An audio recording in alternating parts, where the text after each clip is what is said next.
So who's the time guy? Yeah, where are we looking? Who's I'm the sure time they'll guy? tell us that. I'll Oh, be you- right there. Oh. Okay. Yeah, we'll do that in the intro here. We Okay. got a little over 60 seconds and we'll be live, so. All right.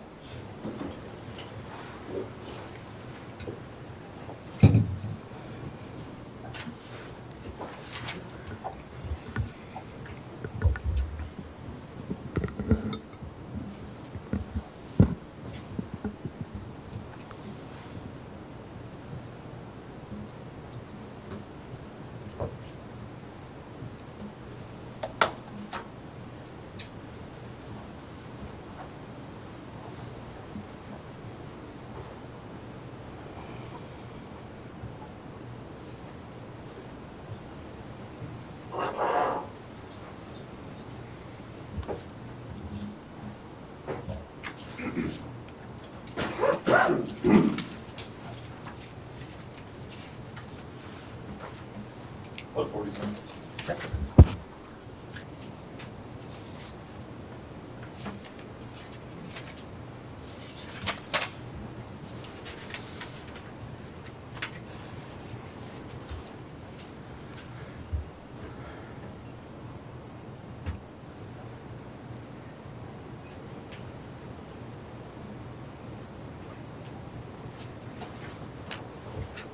Twenty-five seconds. Okay. That's the longest 20 seconds.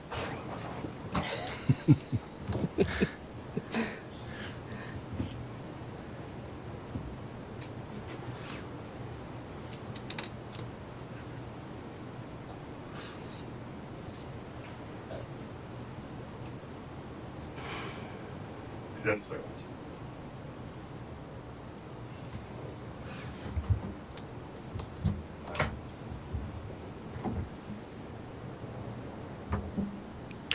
Good evening and welcome to the final night of the 2020 Otter Tail County Community Debates. I'm R.C. Drews, and I welcome you to this live broadcast from the Fergus Falls City Hall. Thank you for sharing your evening with us, and we hope you'll leave tonight informed on your candidates for local office so that you can vote with confidence in November. Tonight's event is brought to you by the Fergus Falls Daily Journal, Leighton Broadcasting Company, and PEG Access Television of Fergus Falls. On behalf of our sponsors, a reminder that you can subscribe to the Daily Journal digital and print editions by visiting their website at www.fergusfallsjournal.com or by stopping into their new office within the historic Carnegie Building at 125 North Union. And check out their app, available on the Google Play Store and the iOS App Store. You can catch this event on Leighton Broadcasting's AM 1250 KBRF, but make sure to check out their sister stations, Real Rock Z103.3 FM, 96.5 FM KJ Country, and Channel 977 FM. And of course, catch this and more televised coverage of local news on local channels 8 and 18 from PEG Access. Tonight's event represents the concerns of all Otter Tail County with candidates for County Commissioner in Districts 1, 3, and 5. Our evening will begin with Dan Buckles and Betsy Roeder, candidates for District 1, which represents the northeast quarter of the county, including the cities of Perham, New York Mills, and Richville. Then, in approximately 30 minutes, Kurt Mortensen and Christine Tungseth will debate in the race for District 3, representing the county's southwest corner and the cities of Battle Lake, Dalton, and Underwood. Finally, in approximately 1 hour, incumbent Lee Rogness and challenger Angie Brown will take the stage in the District 5 contest, representing the city of Fergus Falls. So, with the preamble out of the way, let's get to the debate. The questions for tonight's debate have been written by myself and have not been shared with anyone to include any candidate, campaign, or media partner. As such, these questions are my own and do not necessarily represent the views or opinions of our media sponsors or their affiliates. Candidates, as we begin, you will be given 3 minutes for opening statements before we move to the debate questions. During the questioning phase, responses will be limited to 2 minutes per speaker, unless otherwise specified. When you see our official in the front row waving a yellow flag, you have 1 minute remaining. A red flag means only 10 seconds remain, and should you exceed the maximum time limit, our official will hold up a white flag, and it will be my responsibility to interrupt. We ask that you be mindful of the time limits out of courtesy to your fellow candidates and to the audience. Also, a note that while any opposing candidate is speaking, you have the opportunity to move for a rebuttal. In that case, we will allow 30 seconds for rebuttal and afford one final response from the original speaker if they choose before moving on. With that said, Mr. Buckles, our alphabetical seating means that you have the floor and 3 minutes for your opening statements, sir. All right. My name is Dan Buckles. I'm running for Otter Tail County Commissioner, District 1. I want to thank RC and the Fergus Falls paper for having this event tonight. And I also want to thank the Minnesota Twins for finding a way to lose their 18th straight game, so we are not preempted tonight. And another thing is, I'm a lifelong resident of Gorman Township. I'm a 63-year-old dairy farmer. I own property on the north shore of Little Pine Lake. My father was James Brookhouse. He was county commissioner in the 60s and the early 70s, and he passed away coming to a county commissioner meeting. And so I've been dairy farming for 45 years. I took over the family farm in 75, and I've been there ever since. I'm a 45-year member of the Co-op Association, patron of the Milk Association. I was 2004 Conservation Farmer of the Year. I'm married. My wife is Andrea. We've been married for 35 years. She's the Dean of Education up in Mayville, North Dakota School. I have 2 children. I have a daughter that's a YMCA, a CEO in the YMCA in Alexandria, and I have a son that's a project manager in Hammers Construction and Perm. And I've been busy over the last, just being dairy farmer, tough job. So I know all about getting up and work, and we'll be okay. And I'm very nervous about this too, if you guys haven't figured this out yet. The only people I talk to are, the only ones I talk to are my cows, and the only time they talk to me is when they need to be milked or when they need to be fed. So that's the only answer I got to. All right, that's all I got to say. Thank you, sir. Ms. Roeder, you have 3 minutes. Hello, my name is Betsy Roeder. I want to thank all of our hosts here tonight and my opponent here, Dan, for coming. This is a great opportunity to get information out to voters. I'm really passionate about being informed as a voter, so happy to be here and thank you. So I was born and raised in New York Mills. I left for college and lived in Minneapolis for 10 years, worked at Target headquarters during that time, and then I became a rural rebounder in 2011. So that's returning to my hometown to raise my own family. I do have 4 children, ages 6 to 13. I'm married to Nick Roeder. He works at Farmers and Merchants State Bank in New York Mills, and he's a volunteer firefighter and first responder in New York Mills. I have a degree in finance from Valparaiso University in Indiana and an MBA from the University of St. Thomas. I've been on the New York Mills City Council for 2 terms, and I've served on the Budget Committee all 8 years. My day job is the executive director of the New York Mills Regional Cultural Center, and I've learned a lot in that role as well, a lot about cross-sector partnerships, a true focus on community along with my work on the City Council, and how to deal with unpredictable budgets and financing, especially during the time that we're in now. I'm a lifelong member of Trinity Lutheran Church in New York Mills. I've been a Sunday school teacher and VBS volunteer. I'm an active volunteer on a variety of local boards, including the Civic and Commerce Association, the EDA, NYM 2025, and the Library Board. And I've also been involved in several county boards, including the Otter Tail Lakes Country Association Board, the OTC 150 Committee, the Otter Tail County Historical Society Steering Committee, and the Otter Tail County Community Development Agency Board. And really my involvement in those community and county boards that's really what motivated me to run for county commissioner. I really believe that Otter Tail County is the best place to live, work, and visit, and I think that we need to preserve and protect our assets and work toward continued progress and growth into the future. So really what I've learned from my involvement on those boards is that we need more workers in Otter Tail County, and in order to grow our workforce, we need housing and we need childcare. And to entice people to live here and work here, we need to be welcoming and inclusive to all of those who are willing to work and be productive members of the county. And we need to give them the tools and the support and the connections to do so. And this all leads to economic development, which then grows the tax base and keeps taxes low. I've got a lot of experience with budgets in terms of government, for-profit businesses, and nonprofit, and I've really learned to be fiscally conservative in order to balance those budgets. I'm involved and passionate, and I'm solutions-oriented. I really believe strongly in finding commonalities and listening to people, learning from what I hear, and talking about the issues to really come together to find those solutions. So I'm really, again, grateful to be here tonight to do some of that talking now. So thank you. Thank you, and thank you, candidates. We'll rotate after each question, so our first question begins with Ms. Roeder. Rather than beginning with studies and statistics, let's start tonight with a thought experiment. 2020 has been a challenging year for our region and for our country. The future is as cloudy as ever. But what do you believe Ottertail County should be known for in the year 2050? Ms. Roeder, you have 2 minutes. Ooh, that's a good question. Right now, I think that Ottertail County is very fortunate to have a lot of amazing natural resources. We're the county with the most lakes of any other county in the United States. And as I mentioned earlier, we really need to protect those assets and preserve them. And so I think by 2050, that should still be what we're known for. We are a area that's beautiful. There's so much opportunity to get out and enjoy the lakes and the woods and all of our wonderful lands. And I really think that in all seasons, you can enjoy being a resident here. I also think, back to my workforce comment, I think we need to continue to be a welcoming and inclusive area. We really need to grow our population. Currently, we are the population is going to be declining with the workforce, the workable ages, and so we really need to work to get younger people to move here, and we can entice them with all of those assets that we have to offer here in Ottertail County. So I'd like to be a really welcoming, inclusive county that takes care of its natural resources, takes care of its businesses, its farmers, and its residents. Thank you. Mr. Buckles, what do you believe Ottertail County should be known for in 2050? Well, the main thing in 2050 I would worry about is the infrastructure of our roads.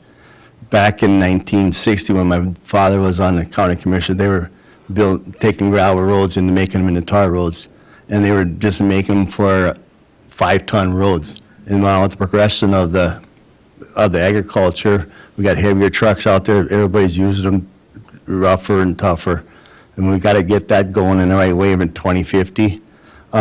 As far as the lakes go, it's always going to be when I was in 60s, 70s, we were swimming in Little Pine Lake with turkey feathers. And today, it's clean lake, and you just got to stay positive on it, keeping our lakes clean. That's very important. And we got to get rid of these now hiring jobs around East Ottertail County. There's way too many now hiring jobs, and we need jobs for all these people. And we got places for them to live, but we need to get those now hiring jobs full in 2050 so we're ready to go. That'd be very important. All right, thanks. Thank you, sir. For a second question, our counties... Sorry, I'm can I respond to that? Yes, absolutely, Ms. Roeder. Okay, I'm glad that Dan brought up roads. I agree that's definitely a priority for the county, and that is something we need to continue to be strategic about and pay attention to the age of the roads and the usage.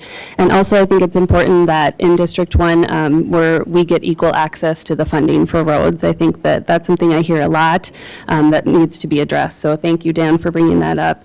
And I also think that the workforce, we really do need to address housing and childcare as well in order to get that workforce here. Thank you. Mr. Buckles, any further comment? The child care thing is just, I've worked part-time in the construction guys in Perm, and that is probably their main concern right now is getting child care for their family. Their wives are working strange hours, and they're working strange hours, and they have no child care for them. The results are the numbers are out there, they're just stupidly high. You know, there's 360 kids need available for childcare right now in Perm. That's way too many. How we're going to get that solved, I don't know. Thank you, sir. We'll move on to our second question. Our county's network of outdoor trails are a valuable recreational resource, and systems like the Central Lakes, Lake Wobegon, and Paul Bunyan State Trails connect Ottertail County to areas well beyond. Since 2014, the county has planned toward a new trail system from Pelican Rapids to Perham. But the effort has had its controversy. How does the county develop this and similar projects while still respecting the concerns of property owners along the routes of these recreational trails? Mr. Buckles, we'll ask you first. Well, I've been out since May 28th when I had signed this little yellow piece of paper I was going to be a county commissioner. And that is probably the number one concern out there, what we're doing with Highway 34 and the bike trail. If we were growing up, we want wants and your needs. We know we need a new road, but do we want a bike trail? That's when we were growing up, and now you got the hope factor in there too. But the wants and the needs are huge. We know we need the road, and the want is the bike trail. And to me, the start of that whole thing was handled totally wrong. You should have hopped in the car. The commissioner should have hopped in the car with the county engineer and said, "Hey guys, we're going to go down this road. We're going to tell everybody here what we're planning on doing in the future." Not hope and cross your fingers that eventually somebody's going to come to the Dent Community Center, the Perm Community Center, whatever, for a meeting. And the newspapers, put it in the newspaper, they happen to fly right by it. We can't have that. It's something that big of a deal. You have to go face to face and tell these people, we're going to do this. And try to tell people up in Butler and Corliss Township that we're building a $16 million bike trail. That's hard to sell over there when their roads are bouncing around and you can't drive machinery across it. It's a tough sale. So I don't know. It's a happy medium there, but what it is, trails are nice, but do we need it right now? I don't know. I would have said no. Thank you, sir. Ms. Roeder? So I agree with some of the points Dan was making. I think, first and foremost, I think the project was not handled as well as it should have been. So I think that's a tough one to argue. It wasn't handled well.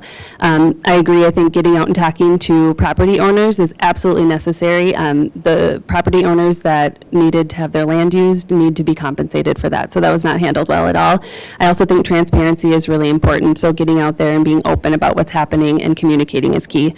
I do want to talk, though, about trails, and I do think trails are very beneficial to residents and visitors alike. They're good for health and wellness. They're good for people getting outdoors. They're good for economic development. They're good for tourism. So I think overall, generally speaking, trails are a very positive thing for the county. If you look at other counties in the state that have trails, it's always a positive thing. It just wasn't handled well. So we can learn from that now. The project, there's lots of opportunity for learning and do it different next time. And then I also want to clarify the funding sources. That project had funds for roads and it had funds for trails. And those are grant funds that can't be spent on roads. So there is funding there that is only for trails. So it's not that choices were being made to do the trails instead of the road. It is a different funding source. So I just want to clarify that. Thank you. RC. Yes. The other day I was listening to radio. Duluth has 12 miles of bike trails. Now Duluth, everybody thinks that's, sit out and look over the ocean or the lake, Lake Superior and hills and all this. They only have 12 miles. And we're going to do a bike trail from Perm to Pelican Rapids. It's probably, I don't know how many, 6 miles to 35, and I don't know how far they're going to go the rest way. But that's all they have there. So I don't quite get this.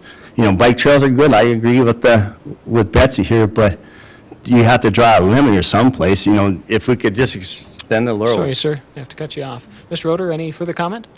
Just that we were able to add a walking trail in New York Mills in the last year. It's just a 1 mile loop south of town, and it's been a really positive thing for the community. So I think, as a resident of District 1, I think people are interested in getting out and using trails. It just has to be handled correctly.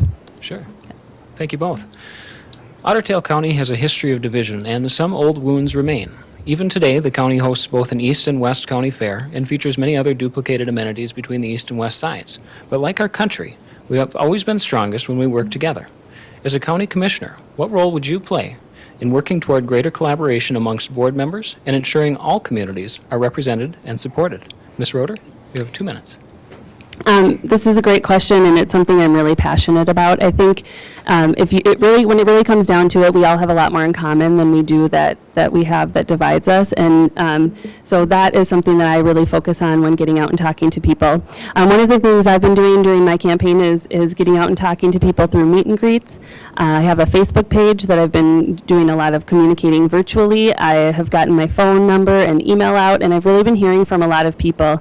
And I've heard about all different issues and all different sides of issues. The trail was the last question. I've heard people on both sides of that argument. So I really think listening to people, being open-minded and willing to learn is key in all of this. And I think if we can all start from that place where we all live in this county, I think everybody wants to have a good and happy life and enjoy all that we have to offer in Otter Tail County. So if we start with that, I think we get a lot further.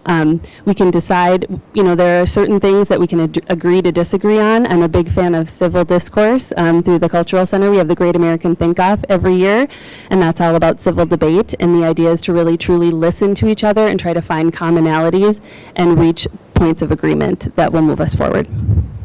Thank you. Mr. Buckles, your thoughts? All right, I'm a supervisor of Gorman Township. I went to supervisor school, I don't know how many years ago already. The first thing we walked in there, the guy who was teaching the class, hold up one finger. He goes, "You're only the one guy on this board." There's 4 other guys on this board. So until all 5 of them don't get along, we ain't going nowhere. You know, road 1, if I want a new road past my place and the other 4 don't want it, well, I guess I don't get a new road past my place. So we got to work together with all this. If they want a new road in their part of the country, we got to go ahead and help them out too. So we have to be more amongst us 5. So like, you know, I'm not going to run this county by myself. We're going to help the other 4. And we got to do it that way. There just has to be communication amongst all of us. Even with the bike trail, there was 4 other commissioners on this thing, and where would they stand on it, I don't know. You know, but we have to get unified on this whole works. Otherwise, it's, you know, we're just going to do it, keep on hitting ourselves in the head on the whole deal. That's the main one I got to say about that. Okay, thank you. We're going to attempt to squeeze in one more question here before we go to our final questions, but to do so, we're going to have to allow 60 seconds for responses to this last question. So the final question is, the cities of Northeast Otter Tail County are on the grow. Since 1990, Perham has increased its population by more than 50%, and New York Mills by 30%. What can the county do to support the growth of small towns in District 1 and the rest of the county? Mr. Buchholz, we'll ask you first. You have 60 seconds. Well, we have Dent and Richfield in there, and Dent is you know, they're very progressive over there too. They have, you know, their town baseball was something for those guys forever, and they live off it. They were having state baseball tournaments in that town, and Richfield's the same thing, you know, when they lost their general store, but they kept on getting some other stores in there. You know, Perm is just progressive, period. That's all we can talk about. You know, those guys are always on the ball.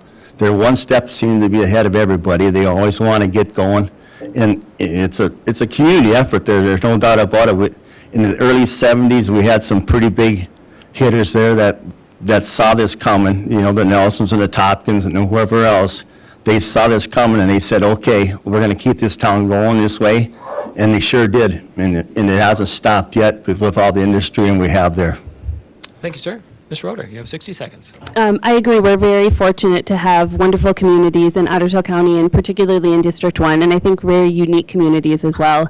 I think in terms of the county support, we really need help with infrastructure. Through the Otter Tail County Community Development Agency, we have a couple programs going on now that help with housing, and that will help support that growth. So we have the Big Build, which is the goal to build 5,000 new housing units by 2025. There's a tax rebate program in place for building new houses, and that's from the county and from participating communities.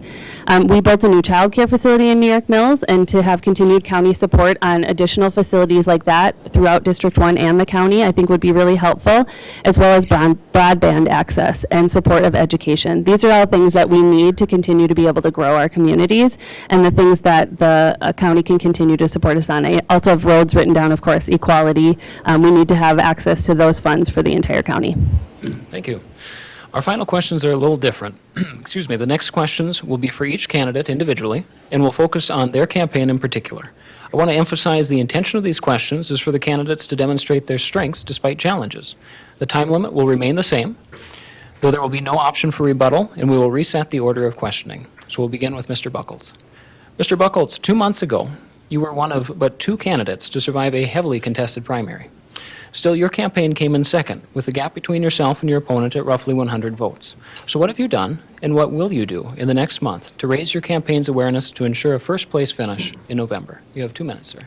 Well, with the virus thing going around here now, it's been a really tough game. I'm telling you, you know, when we started in May, and just to get out and get a hold of people and talk to people to make sure they would get out to vote in August was a huge, huge chore.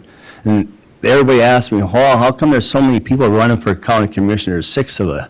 I go, hey, there's 8,000 people in this town, or in this county, first district. That means there's 7,994 people that didn't want the job. There's 6 of us who wanted it, and we want it bad. You know, otherwise we wouldn't be doing it. So now we got 4. We had to narrow it down to me and Betsy, get it down to 2. And it was really a tough game out there just to get people out. You know, I'm used to shaking hands and kissing babies like the old days, you know. I can't do that. So now I went up with a sign thing, and we're campaigning all over, putting signs up. Every sign I put up, I sat and talked to these people. That's the main thing I've been learning now with this county. People want to talk, and people want somebody to listen to. It's just huge out there. You stop and put a sign, ask me if you can put a sign in your yard, Next thing you know, you're having a half-hour talk, having a glass of milk, and you're drinking coffee with them. You know, it's just, the people want a commissioner to listen to them and do something about it. You know, if we're gonna, that's where we are in my Gorman Township, that's where I am. They call me, and we get it done, and we do it, we don't wait on it, we're gonna do it now. And that's what I'm all about. Thank you, sir. In 2018, the Otter Tail County budget was $105 million. Now, Ms. Roeder, it's fair to acknowledge your experience in local government, but what prepares you to oversee funding of that size, and how will you ensure your vote represents the desires of your constituents? You have 2 minutes. So I'll go back to my experience in budgets. I have been fortunate to be involved in budgeting for the City of New York Mills, as well as when I worked at Target headquarters, I worked with budgets, and as well as the New York Mills Regional Cultural Center. And I've learned a lot in those roles. I did inherit a deficit budget when I was at the Cultural Center and worked hard to cut costs and run lean. And I have turned that, with the board and the staff, we have turned that financial picture around. I acknowledge that that is a big budget on a county level, but, you know, I think I would take the same, the things that I've learned from my experience on city council would apply at the county level as well. You know, understanding which departments within the county, you know, are priorities, understanding how to do the things that we've talked about in protecting our assets, and really listening to people and considering the long-range strategic plan. That's a process that's been going on for 2 years. That's going to really help guide the county in terms of what the budget dollars are going to be spent on. And also, you know, growing the economy, again, really spreads out that tax base and allows us to keep taxes low. So it's all about growing the economy and managing the expenses in the budget in order to really serve the people of the county. I do want to address the Otter Tail County District 1 residents. I very much would be representing all of the residents of District 1. I've been working to get out to township boards, to all 4 of the communities in Otter Tail County District 1. I've had meet and greets in all of them, and I've been working to connect with people. And I really think listening and learning about what the priorities are in those 4 communities and the 13 townships, and truly representing all of those residents is really important to me as well. Thank you. And thank you, candidates. You'll now have 3 minutes each for closing statements, and following our order, Ms. Roeder, you have 3 minutes. All right. Well, thank you again, RC, and thanks to Dan, the Fergus Falls Daily Journal, Leighton Broadcasting, PEG Access Television, all of the residents out there who are listening in and making an effort to become informed voters. Thank you all for supporting this event tonight. I've been working pretty hard to earn people's votes in the last couple of months, and I believe I'm the most qualified candidate for this role. I've talked a lot about my experience tonight with budgets and being knowledgeable about the county issues due to my involvement on county boards. And I really think it's important to bring a new perspective to the county board. I'm a working mom, and I come with a lot of experience, and I think it's important to have those different perspectives of people that have been around for longer, but people that have those new perspectives as well. I'm really dedicated to fairly and equally representing all of the District 1 residents, as I just talked about. And I'm really humbled by all there is to learn from the residents of Otter Tail County. I'm ready to listen. I'm grateful for the engagement and the patience as we can work together on solutions. I've been fortunate to talk to a number of people through this campaign process and have already learned a lot just in these few months. And I really want to encourage people to get out and vote. I want you to do your research on your candidates, learn about each candidate, and vote based on your values and how those line up with the candidates and their qualifications and experience. Voting is a hard-fought right, and we really owe it to the generations of advocates before us to get out and exercise that right. So make a plan. You can visit mnvotes.org. You can call the Otter Tail County Auditor's Office. I actually voted early today, and it was very simple. So I encourage you to look into voting early in person or by mail, or vote on Election Day on November 3rd. Once again, thank you, everybody. Please do contact me if you have any questions. I have my information out there on Facebook. I will welcome phone calls and emails, and just really appreciate the opportunity to get out tonight. Thank you. Thank you, Ms. Roeder. Mr. Buckles, you have 3 minutes, sir. All right. Thank you again, RC, for having us here tonight. And well, my main issue here, after talking to all the people in the district, is the main concern of a common sense and get the job done, fair-minded. Like I have a postcard here that it says that I'm connected, purpose-driven, and fair-minded, and I'm a common sense conservative. And I a retired dairy farmer committed to working hard for entire district, dedicated to maintaining lake and land quality. I live on a lake. I've been dealing with the lake people for land and resource managers for, I don't know, for how long. For people need, tonight I'm supposed to be at a variance committee tonight. One of my neighbors is building a garage and he needs my permission to go ahead and do it. It's just, that stuff never quits over there. So we have to get a stop to that kind of stuff. And I've been a very active Gorman Township official. I live on the lake, like I said. We have a kind of like a petting zoo. All summer, I have goats and sheep, and kids, grandma and grandpas bring their kids over, and we show them the farm, and then we sit and talk to these guys. There's some of these people that are, the county commissioner from Moorhead's there. He comes over and visits. The Marco executive comes over and visits, and he says, "Farmer Dan, you'd be a great commissioner." And I said, "No doubt, I'm not going to argue with you." He goes, "You sit and you listen and you talk to people." And he goes, "That's so huge nowadays." And we have to have that kind of people in our government.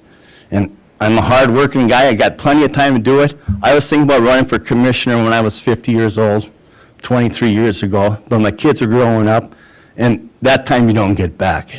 So I just put it on hold, and I went start back seat in the Gorman Town supervisor. I was always, everybody needed a problem on Otter or Little Pine Lake. I'd be there to come over and ask Farmer Dan, "What are we going to do? What should I do?" And I direct them the right way, and we got them done, and they're happy. And that's exactly the same thing I plan on doing here for the whole county. And thank you for your time. Vote for Dan Buckles and get milk. Thank you, sir. Thank you, candidates. That brings us to the conclusion of the debate for Otter Tail County District 1 Commissioner, but there's more to come. We'll take a brief 2-minute intermission as the next candidates take the stage, so stay tuned.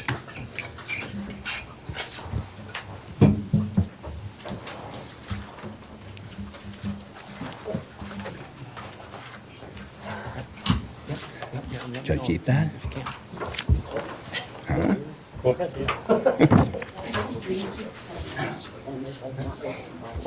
Thanks, Betsy. Good luck.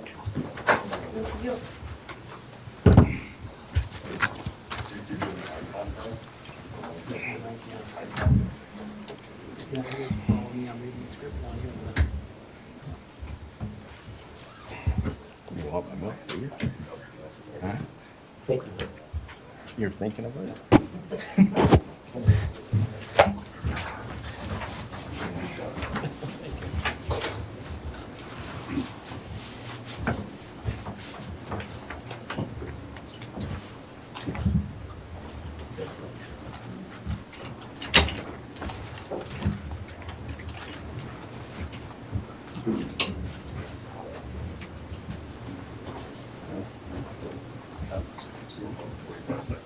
Okay, thank you.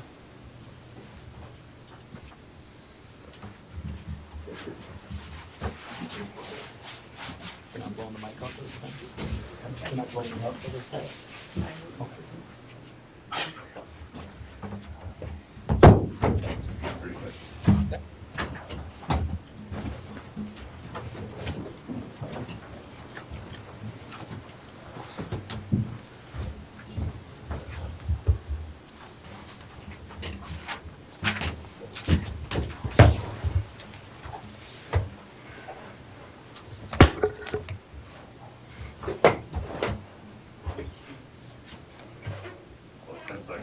Okay.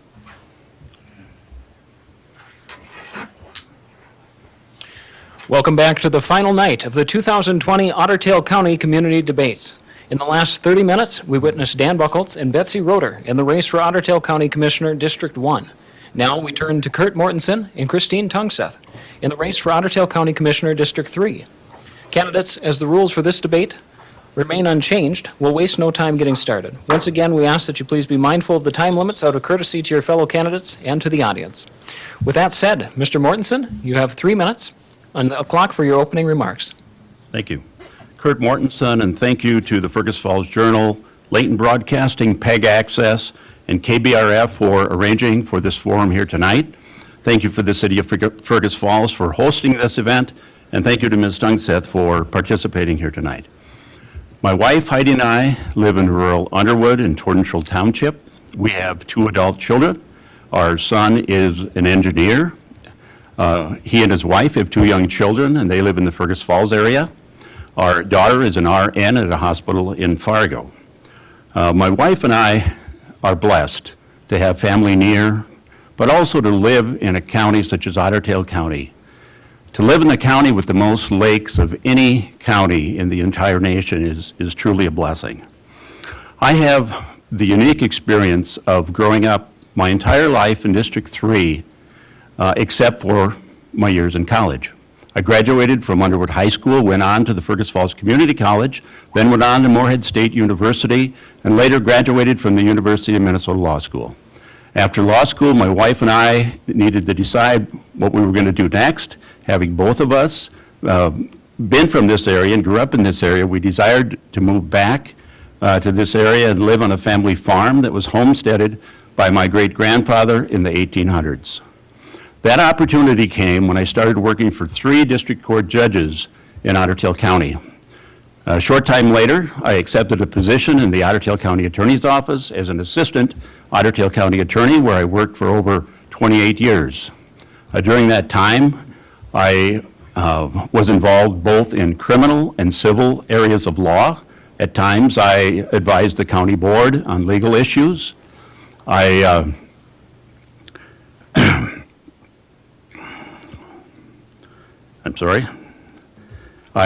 also worked with many county departments and most department heads, gaining an understanding of the functioning of each of those departments. As a prosecutor, I also worked closely with law enforcement and came to appreciate the role and the great function that they serve in our community. My decision to run for county commissioner was a bit of a journey. After it was learned that John Lindquist, the current commissioner, was no longer running, I received a number of calls asking me to give consideration to this position.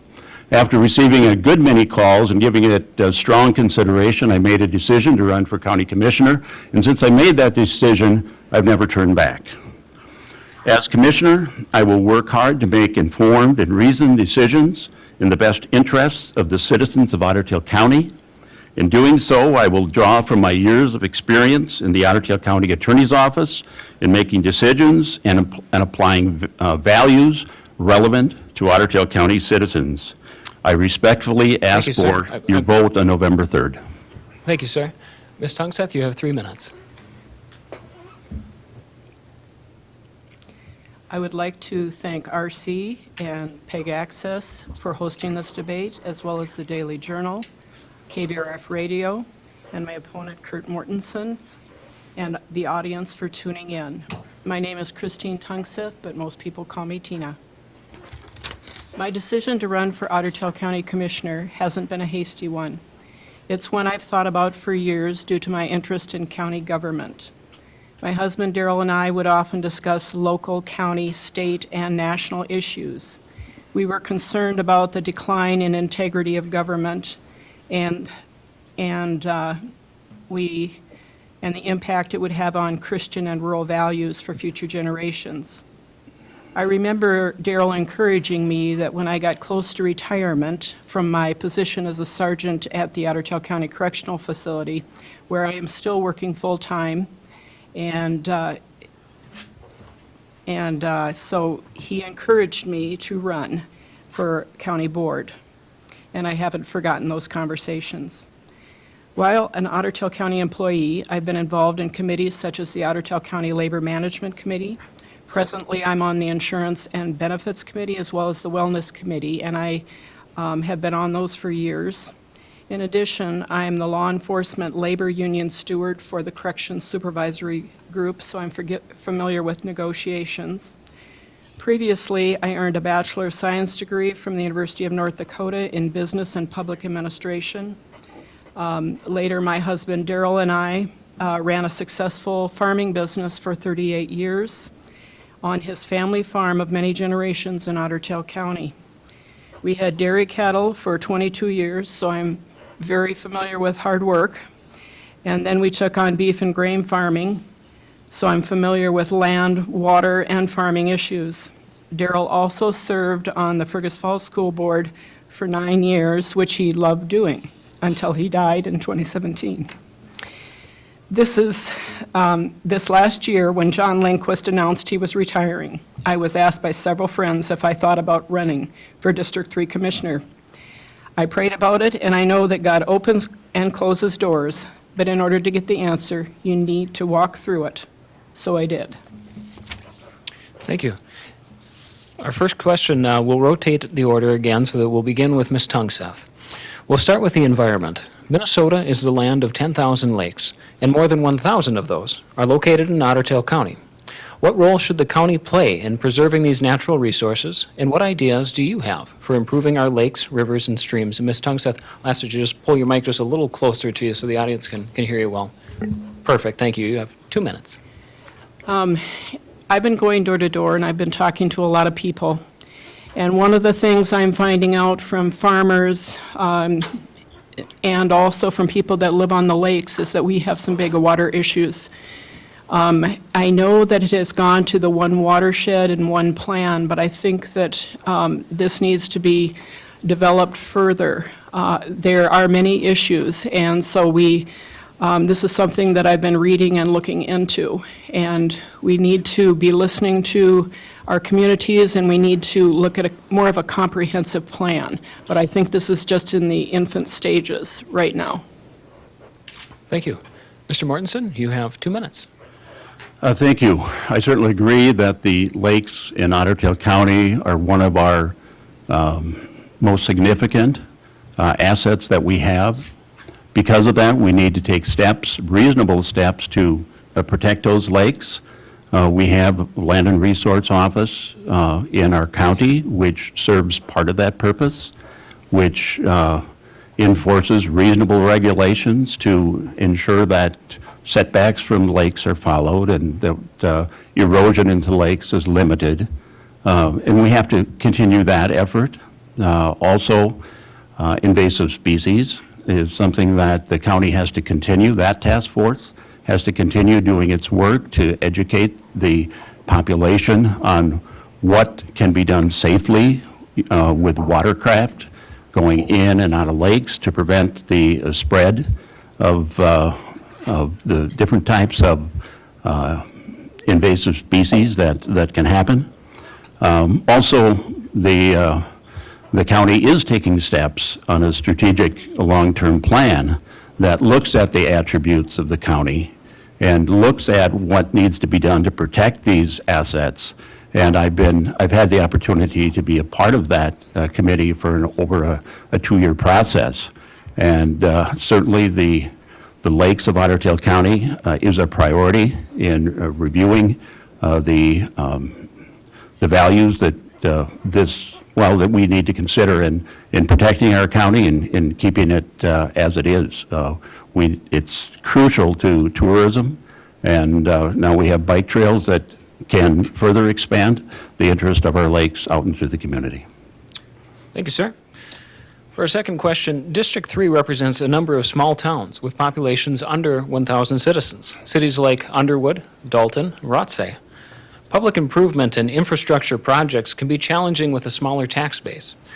What will you do to ensure these areas are well represented in county planning? And Mr. Mortensen, we'll begin with you. You have 2 minutes, sir. Thank you. Certainly the health of small towns is an issue, particularly now with COVID-19 and the limitations that have been placed on businesses. Our restaurant industry is feeling that implication. So small businesses need to be protected in this matter. I know the county currently has, through the CARES Act, I believe $7.2 million that's available generally, and a portion of that is available for businesses to address the struggles that they're going through currently. I believe there have been approximately 218 applicants to receive assistance through this program. I believe the limit on that is $10,000 per applicant. That is one way that the county can assist in reaching out currently. But in the long term, the county certainly needs to factor in the small communities in their strategic long-term plan looking into the future. What can the county do to assist and grow the economy of the small towns? Infrastructure is a piece of that. Certainly increasing high-speed internet is a piece of that. Expanding broadband throughout the county is a piece of that.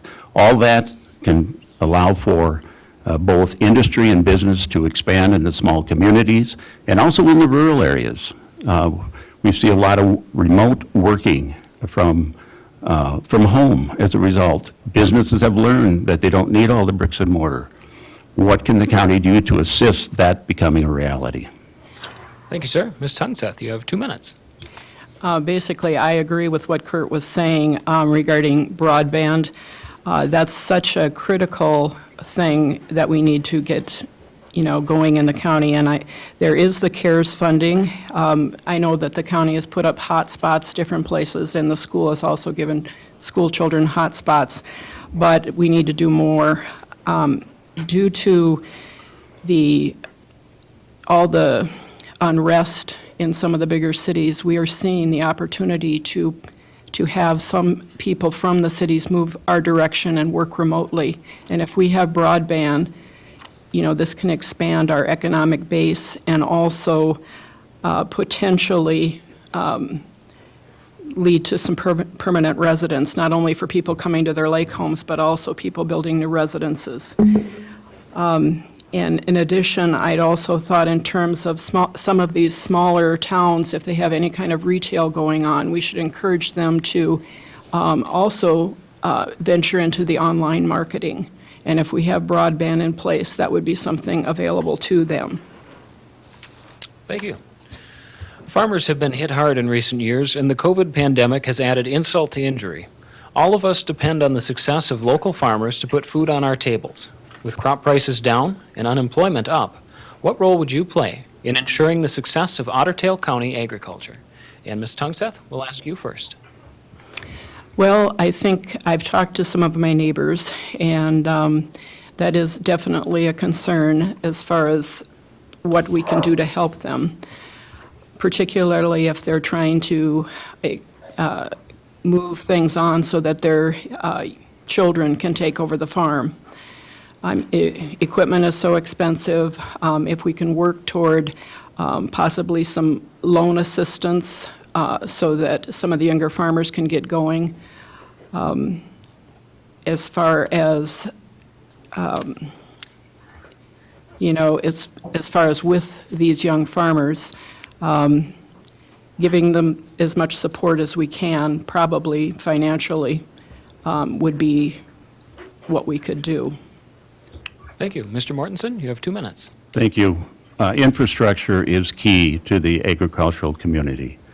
The agricultural community needs to have the necessary infrastructure that it needs to operate and to operate efficiently and to continue that production. Certainly our roads and bridges are a priority to keep them in the state and the condition that will serve our agricultural community. I know there's been a challenge in Orwell Township with a recent bridge that's been out for a period of time that's soon going to be up and running, but certainly recognize the challenge that that's caused in terms of farmers taking alternative routes to bring their produce to market. As a part of my campaign, I've reached out both by phone and in person if people are comfortable doing that. And a theme that was that resonated in speaking with the agricultural community was the roads and how critical that is for the farming community. It can rattle equipment that can require costly maintenance, and that's just a real reality. And I know the county has a master road plan which sets priorities of which road needs to be addressed first. It's important that we follow that plan, but also listen to those who are dealing with the challenges. I believe it's Highway 81 and 60, and I could be wrong, but it's in Eagle Lake Township where there were several that expressed a need for some work there. So again, infrastructure, roads and bridges is a key for productive agriculture moving forward. Thank you, sir. I Ms. would Tuxell? agree with Kurt that infrastructure is very important, and I do support maintaining the roads because that's something that is critical to the farming economy. And so, Okay. Any further comment, Mr. Mortensen? No. Okay. We'll actually take that notion a little bit farther. Like our first debate, we're going to attempt to squeeze in one last question before our final questions. But to do so, we'll have 60 seconds to respond to this question. So the question is simple. Ask members of the public what they'd like to see addressed, and few topics are more popular than roads, bridges, and highways. How will you prioritize spending to ensure our roadways are taken care of? And Mr. Mortensen, we'll give you 60 seconds, sir. Certainly with the economic slowdown as a result of the response to the COVID-19, all governments will need to look at their budgeting with an eye towards improving efficiency of each department. I'm aware this year that the county proposed budget for 2021, I believe, is an increase of 3.1%, and that the levy increase is 2.7%. We can look at that and ask if that's a reasonable increase. I think it reflects that the county has negotiated labor contracts at 3%, so they appear to be hanging very close to that. Bottom line, you need the dollars in order to maintain the roads and the infrastructure that we're talking about. Responsible budgeting is a key to that. Thank you, sir. Ms. Tungseth, you have 60 seconds. well, one of the things I do also agree that we need to be fiscally conservative. We need to look very closely at what we're spending money on.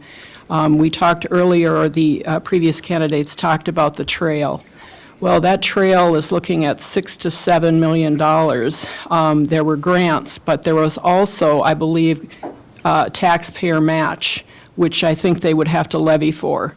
And to me, what I would view as minimal usage through some pretty difficult terrain, maintaining that is going to be a very expensive thing for people. We need to, as Kurt mentioned, look at each of the departments and look at efficiency of those departments. For an example, at the Sheriff's Department, one of the things that, because of COVID, we're doing less transports. Well, we're doing more ITV for court. With that being said, that's also a savings where that money can be used for other things. Thank you. Once more, our final questions are a little different and will be for each candidate individually. The time limits will remain the same at 2 minutes, but there will be no option for rebuttal, and we will reset the order of questioning. So, Mr. Mortensen, we'll begin with you. Mr. Mortensen, one of the unique aspects of this race is the relationship that you and your opponent have, though from different angles, to law enforcement. As a county commissioner, you would oversee the largest law enforcement agency in the county. You've worked for years with the county attorney's office. So what changes, if any, would you work toward to ensure our courthouse and our sheriff's office are providing residents with the highest service in an era of increased scrutiny? You have 2 minutes, sir. Thank you. It's been a privilege for me as a prosecutor to work with law enforcement over the years that I did. As I mentioned earlier, I respect the great role that they provide to our community in terms of public safety. And it is a challenge currently with the sentiment that has been expressed in some of the major cities towards law enforcement. Part of that has to do with a lack of education, I think, and increased communication into the public as to what law enforcement does is a piece of that. And I believe law enforcement looking at itself and reaching out in the community in ways that it may not have before can improve that. I think we're very fortunate locally to have a sheriff's office and a city police department that is involved in the community. They know what's going on. They're attending the events. They're attending the organizations. They're living in this community as families. And we reap the benefits of that in a small community, where in a larger community that becomes more distant. I think as a small community, we just need to continue to to do that. Ask the questions if you have questions regarding what has transpired in any particular law enforcement interaction. They want to be responsive. They want to communicate their role to the community. They truly desire that this be a safe community, and they want to take reasonable steps to make that happen. Thank you, sir. Ms. Tungseth, as I alluded to a few minutes ago, you also have considerable background in law enforcement through your years in the corrections system. Again, if elected, you would be responsible in part for supporting the county sheriff's office, courthouse, and county jail. How would you work with Sheriff Fitzgibbons to ensure our county patrol and correction officers are well supported, but also well trained and accountable? You have 2 minutes. Well, it gets to be quite a complex issue. Barry is really easy to work with, and he's very progressive in trying to do things with the sheriff's department. But the county does have some serious issues with addiction and drug use, and we need to start addressing that. I work 12-hour night shifts, so I see this. And when I first started over 30 years ago, most people that came in that were arrested were, they were working. We maybe saw alcohol abuse, but now very few are working. And the drugs and alcohol that are mixed, and also those that are coming in with mental illness, we have some terrific issues. And I have some, this is kind of after my own heart, I have some things that I would like to do to start to implement wellness in some of these people. And they would be taking some of the existing services and incorporating them to the jail and the sheriff's office to see some people have some success in life. Thank you. Thank you, candidates. You'll now have 3 minutes each for closing statements. And following our order, Ms. Tungseth, you'll go first. You have 3 minutes. I'm a pro-life Christian. I'm a strong supporter of the United States Constitution and the Bill of Rights. I'm a strong supporter of law enforcement and the Second Amendment. I'm also a member of the NRA. If elected, voters will gain sound leadership from a fiscal conservative who will listen to you, the voters. I pledge to study all information, talk with my constituents, listen, and work toward ethical, reasonable, viable solutions regarding county values and issues while prioritizing tax dollars wisely. Voters will gain a full-time commissioner employed for a half-time position. I have completely funded my own campaign and have turned down donations. I will not be ingratiated to anyone who would hinder me from working for what is right, honest, and fair. Although the Otter Tail County Commissioner position is bipartisan, I've been informed by the Otter Tail County Republican BPOU that I have been selected as the recommended commissioner candidate for District 3. My father served in the United States Army for 22 years, retiring with the rank of major. He felt called into the ministry, where he later earned his master's and doctorate in theology. He instilled in me the love of country and service to that country and my community. If I'm elected, I will serve Otter Tail County with dedication and integrity and work to make changes that make positive differences in people's lives and protect our rural values for future generations. Thank you to all the voters who took the time to tune in and listen this evening. I would appreciate your vote on November 3rd. Thank you, Ms. Tungseth. Mr. Mortensen, you have 3 minutes, sir. Thank you. Thank you for making this evening possible. Thank you to RC for moderating this event here today. During my campaign, I reached out by phone to residents in the district because of the health concerns of COVID-19. I listened to their ideas and their concerns, and I was encouraged by their kind words and their support. My decision to run for District 3 Commissioner is centered upon a desire to continue to move the county forward and to positively affect and impact the county's management of resources. I desire to work towards maintaining a high quality of living within the county through efficient and responsive budgeting, but also we need to adapt to the current challenges, the economic and the health challenges as a result of COVID. Otter Tail County is a great place to live. I want it to be a place where our grandchildren are raised. I want it to be a place where your grandchildren are raised. I wanted to attract young families. I wanted to attract business and industry. Often these go hand in hand. But to do so, we need affordable housing.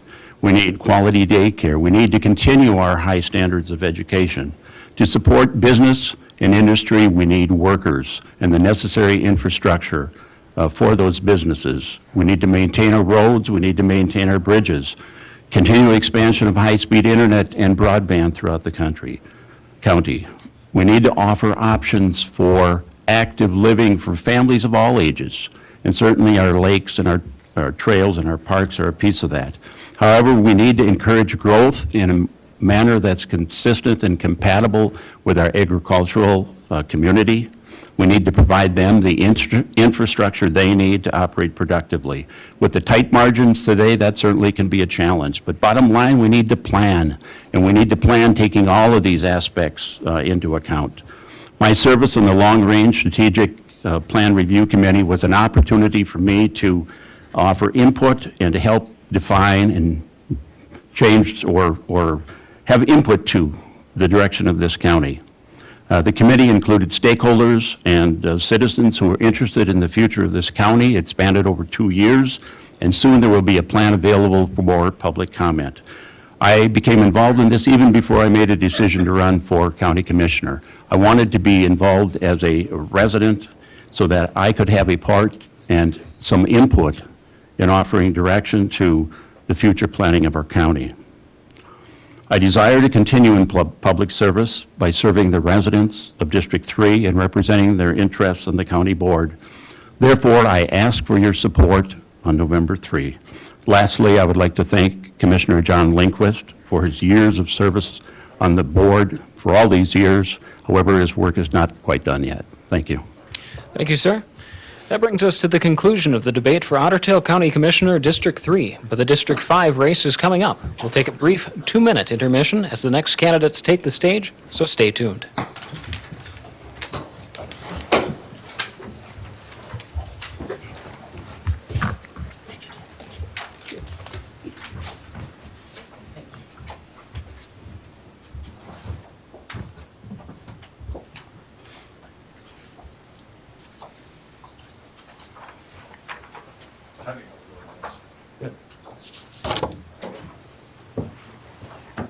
Now, the most important timing is the last one at 8:30.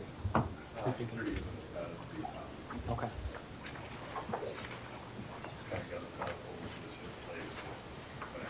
Okay. Okay.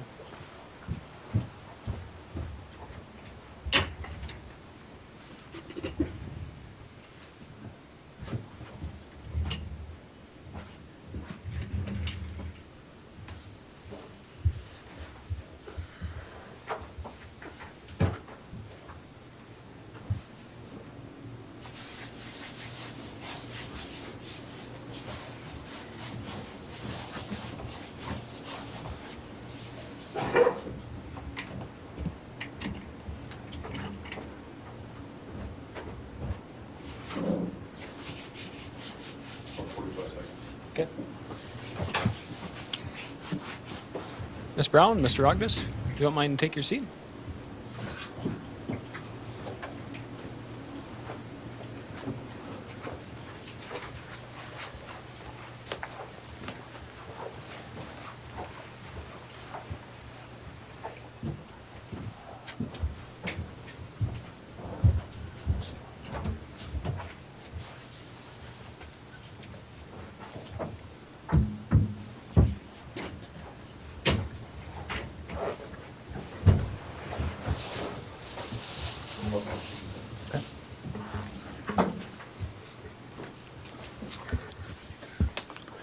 Hey, thank you. 5 seconds. Okay. And welcome back to the final event in the final night of the 2020 Otter Tail County Community Debates. In the last hour, we've heard from candidates for Otter Tail County Commissioner in Districts 1 and 3. Our final event, then, is between incumbent Lee Rogness and challenger Angie Brown in the race for Otter Tail County Commissioner, District 5. We welcome them to the stage now. Candidates, the rules remain unchanged, so we'll move straight to the first question. Of course, please be mindful of the time limits out of courtesy to your fellow candidates and to the audience. We'll put 3 minutes on the clock. And as our order is alphabetical, Ms. Brown, you have the floor for your opening statements. First, I want to thank RC, Leighton Broadcasting, and the Daily Journal for putting this all together. And thank you, Lee, for your service to our county. I am Angie Brown. I am running for County Commissioner of District 5. I moved to Fergus Falls in 1995. I attended both the Fergus Falls Middle School and Hillcrest Lutheran Academy. After high school, I earned my associate's degree from M-State. Then I transferred to MSUM and received my bachelor's degree in accounting. I have used my degree while working as an accountant for a school district, our local chamber, and a highway construction company. I would love the opportunity to use my degree to cut wasteful spending and to lower our property taxes. I am passionate about growing and improving our economy. When I graduated from college, I had to accept a job in a different town and a different county, over 60 miles away, because there was no place hiring for an accountant. I don't want that for our area. I want to bring larger businesses to create more job opportunities for those of us who already live here, but also to draw more people into our beautiful county. This would also help our small businesses as well, as this would provide them more potential customers. Thank you. Thank you. Mr. Rognus, you have 3 minutes. First of all, I'd like to also add my thanks to the organizations that put this program together, the Daily Journal, Leighton Broadcasting, and the television station for our community. And Mr. Drews, I appreciate you leading us in our discussions this evening. I am Lee Rognus. I have been on this community for nearly 50 years plus. I came to this community from my community in Iowa for my education, and I began my career in this community as well.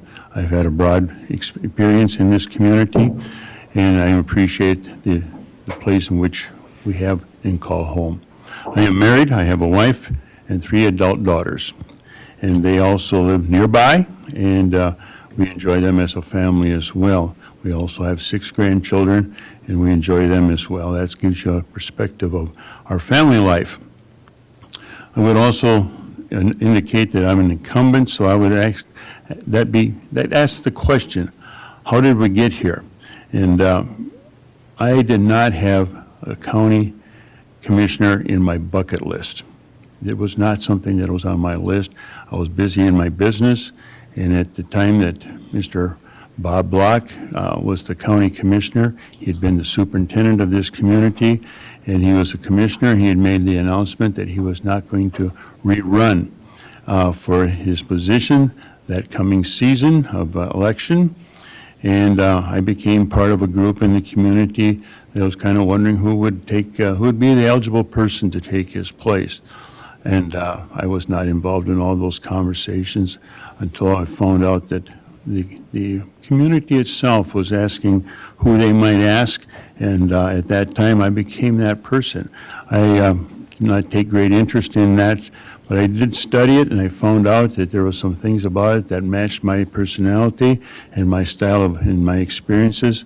And with that in mind, I did enter into the preliminary race, and primaries were finished, and I became one of the candidates, and I moved on to the election period and did become an elected county commissioner, and I have found a great experience in that opportunity.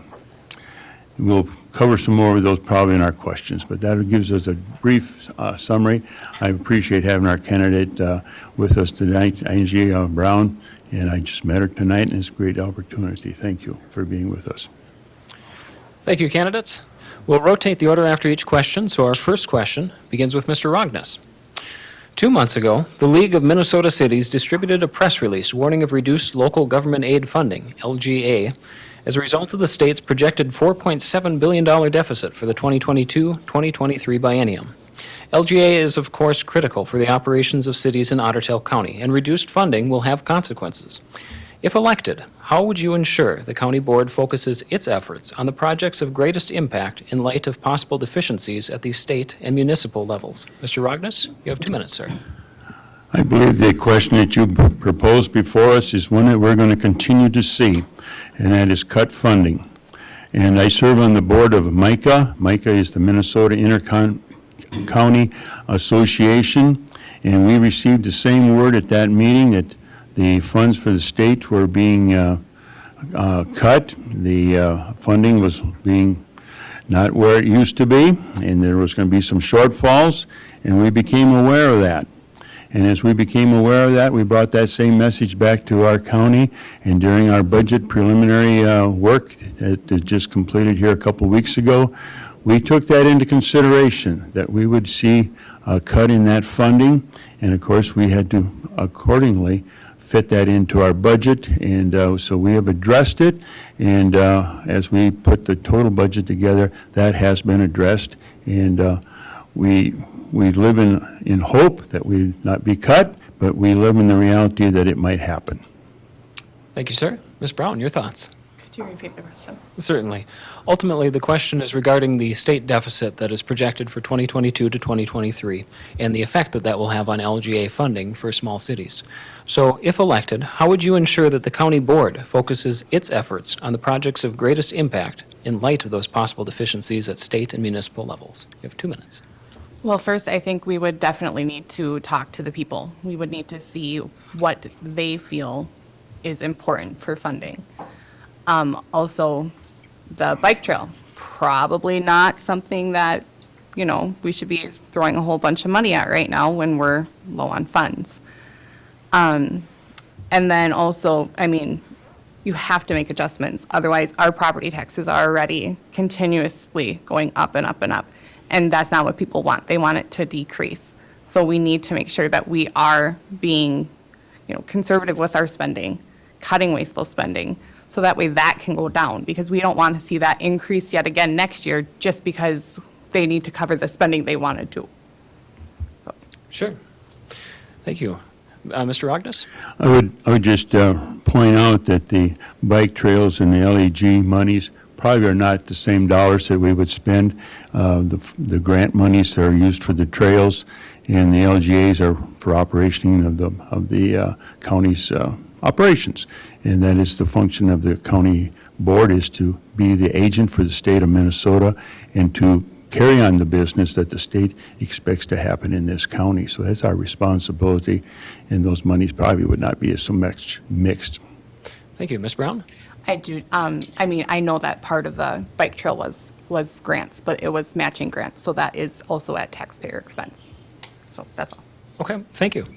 For our second question, one of the greatest challenges for young families, especially single-parent homes or homes in which both parents work, is finding reliable, affordable childcare. What role can the county play to support childcare providers and ensure every family can afford to work? Mr. Rognes? I'm sorry, I have that backwards. Ms. Brown, we'll ask you first. Okay. What role the county could do to help childcare providers? I guess the providers, we need more of them.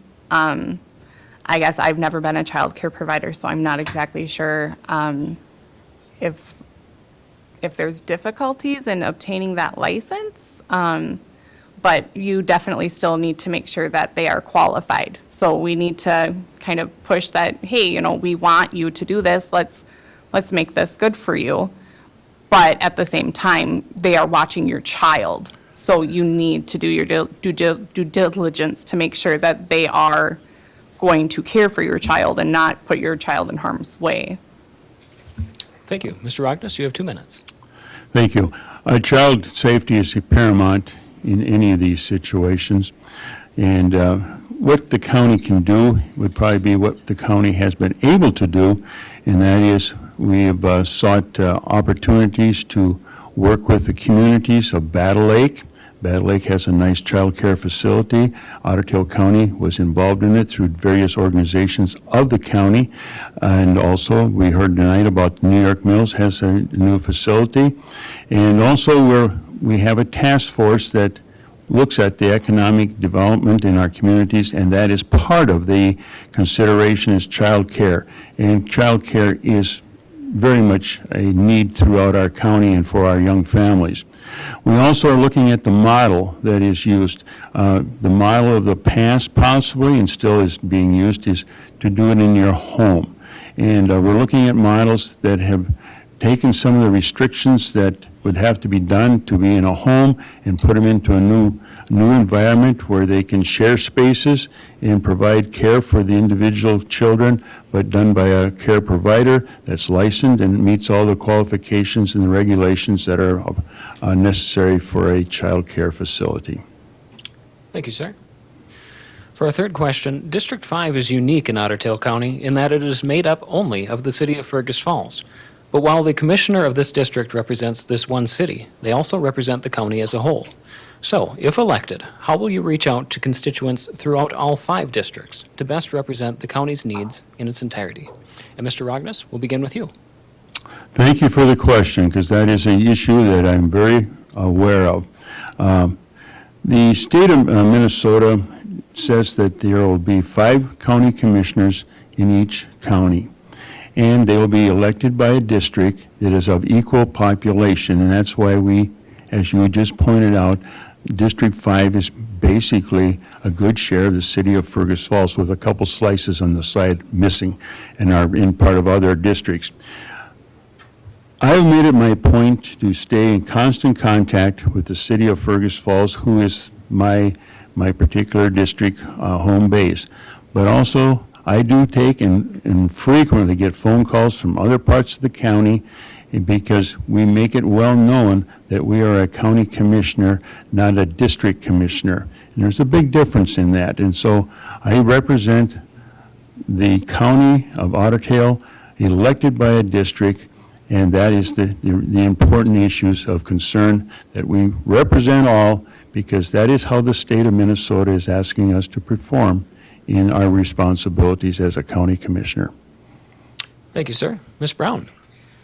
One very important thing would be that the commissioner meetings be open to the public speaking again. They, starting, I believe it was the beginning of this year, the public was no longer allowed to speak, and that was even before COVID.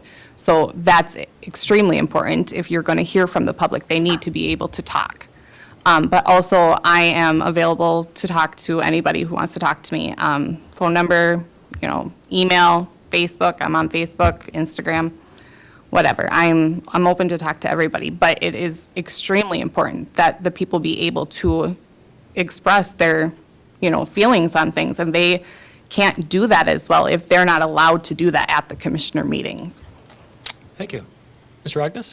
I think what Angela Brown is referring to, there was a period of time that we went through a board reform on how we dealt with the public, and we did institute a plan where at the beginning of the meetings they would be able to speak, and that was put in together just before the COVID came along. The COVID did not hamper that. We still take and do receive information from the residents of the county. So it's a matter of how we do it.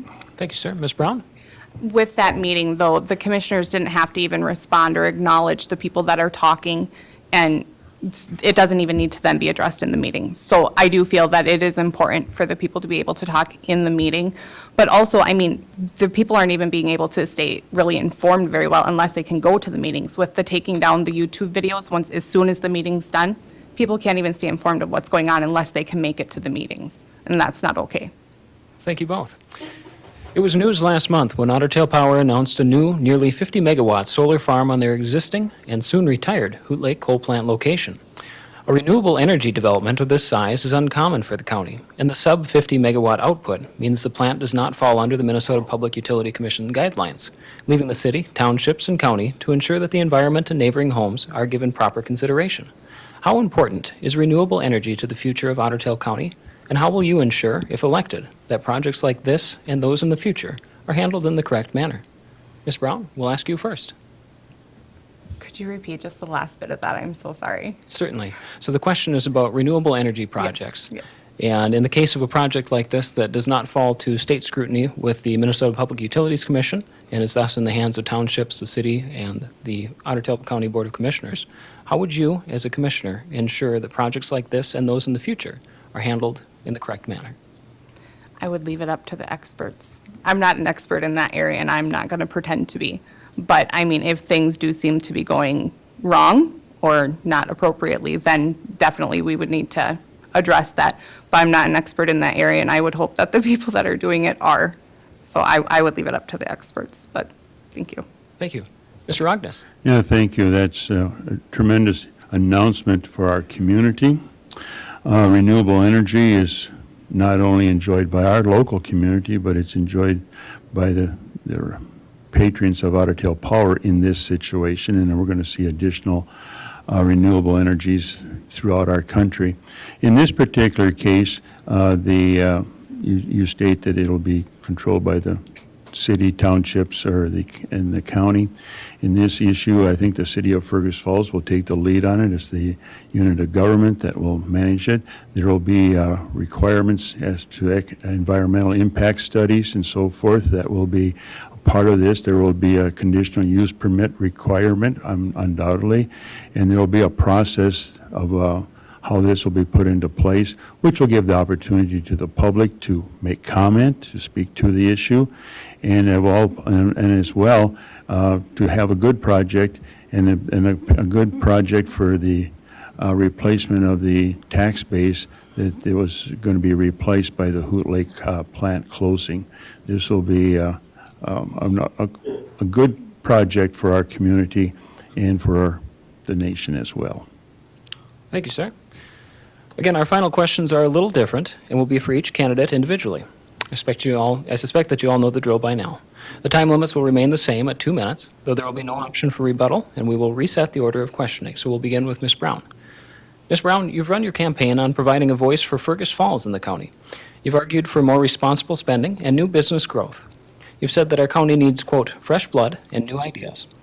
Still, while your opponent has been long serving on the commission, you, however, appear to have limited political background. So how have you prepared yourself for this challenging role, and how will you overcome that inexperience to hit the ground running in November? Well, you are correct. I do not have political experience. I do, however, have experience in all the areas I will need experience to get the things done that I want to get done. I have experience in government accounting, I have experience in budgeting, and I have experience in dealing with businesses from when I was working at the chamber. And those are the things that I will need experience in order to get the things done that I want to get done. Thank you. Okay. Thank you. Mr. Rognus, your opponent is calling for new blood in our district's leadership, and you've served for 12 years in this capacity and gone uncontested in the last few elections. And election season always brings up the conversation of term limits for politicians. What would you say to voters to assure them that your candidacy hasn't grown apathetic to their needs? You have 2 minutes, sir. Thank you. I was looking forward to retiring from the seat that I hold, but I was again met by a number of people, and I'm going to deal with that in my closing remarks. But we do need new blood, but what we really need is refreshed blood. And I think I consider myself a person that continues to refresh. When I was in my business, I had to make my business current for the time. I had to sell the right equipment that the farmers needed at the time. I also needed to be fresh on policies, practices, and do everything I could to engage our employees. And in this case, I will look forward to the blood of 2 other commissioners, so we'll have some new blood. And my blood will be refreshed as we go back into this.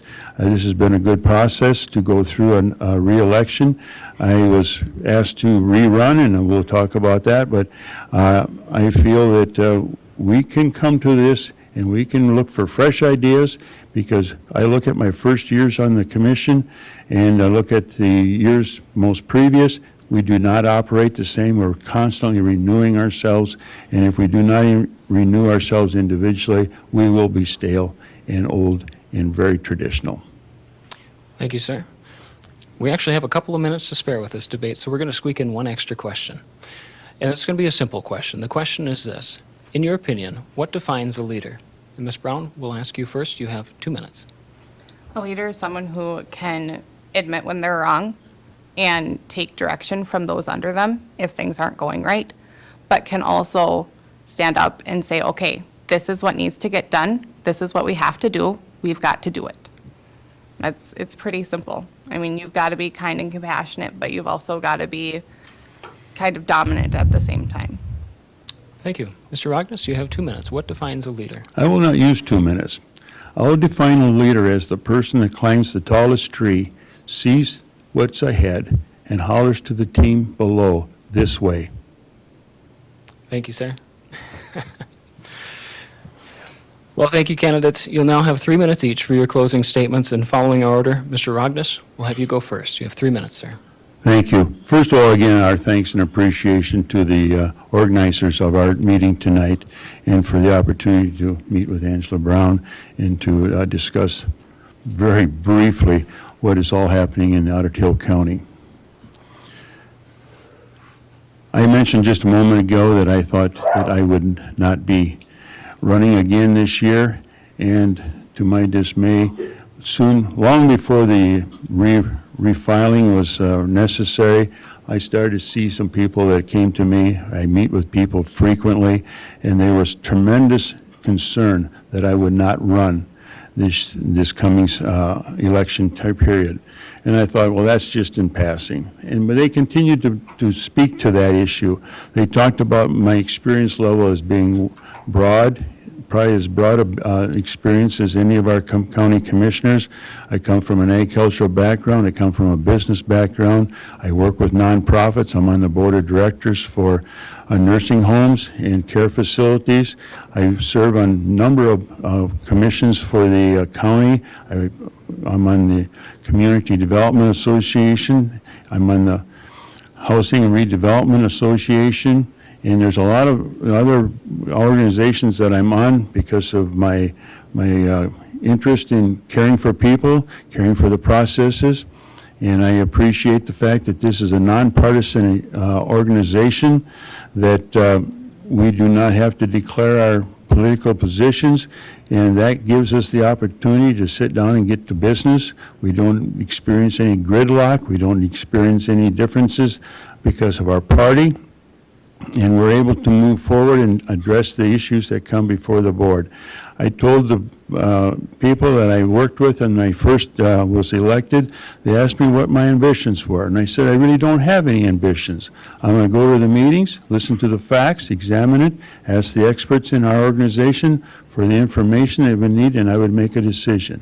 And that has been my process from the beginning, and I think I'm going to continue that because it has served our county well, and it served myself well, and it certainly has met the approval of a number of people that have encouraged me to rerun, and for that reason I'm here tonight, and I speak to that, and I ask the voters to, if you want me to do it again, I'll do it, and I guess in fact if I am going to do it, I do want to do it, and I have made that commitment, and I've made it with my family, and we're here to move forward.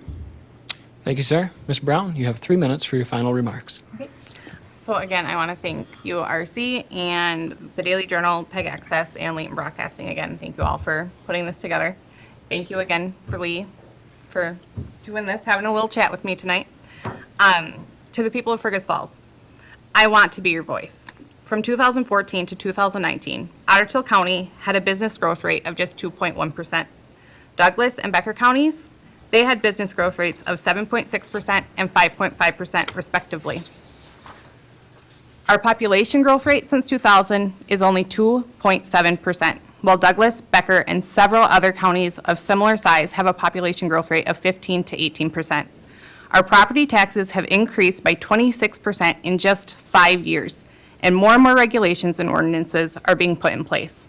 This is not what the people of Fergus Falls or of Otter Tail County want. I want to improve our economy by bringing in businesses that employ a larger number of people, and in turn, help our small businesses by increasing their potential customers. I also want to fix our roads, lower our property taxes, stop the over-regulations, and most importantly, let the voice of the people be heard. Thank you for your time, and I would appreciate your vote on November 3rd or before, so we can start working together on making our county even better. Thank you. Thank you, Ms. Brown. Thank you, candidates. And thank you to all of our candidates for participating in these debates over the last 3 weeks.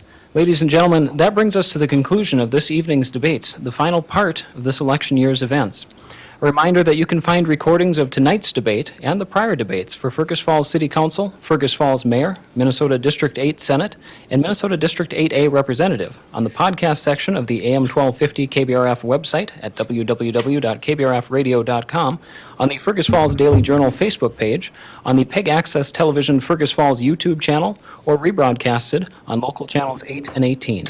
A quick thank you once more to our sponsors, the Fergus Falls Daily Journal, Leighton Broadcasting Company, and PEG Access Television, and a quick message from our sponsors. A reminder that you can subscribe to the Daily Journal digital and print editions by visiting their website at www.fergusfallsjournal.com or by stopping into their new office within the historic Carnegie Building at 125 North Union. And check out their app, available on the Google Play Store and the iOS App Store. You can catch this event on Leighton Broadcasting's AM 1250 KBRF, but make sure to check out their sister stations, Real Rock Z103.3 FM, 96.5 FM, KJ Country, and Channel 977 FM. And of course, catch this and more televised coverage of local news on local channels 8 and 18 from PEG Access. Remember, Election Day is Tuesday, November 3rd, and we hope to see you all at the polls. Thank you so much for spending these last 3 weeks with us, and we hope you found these events valuable. Until the next election, thank you and good night.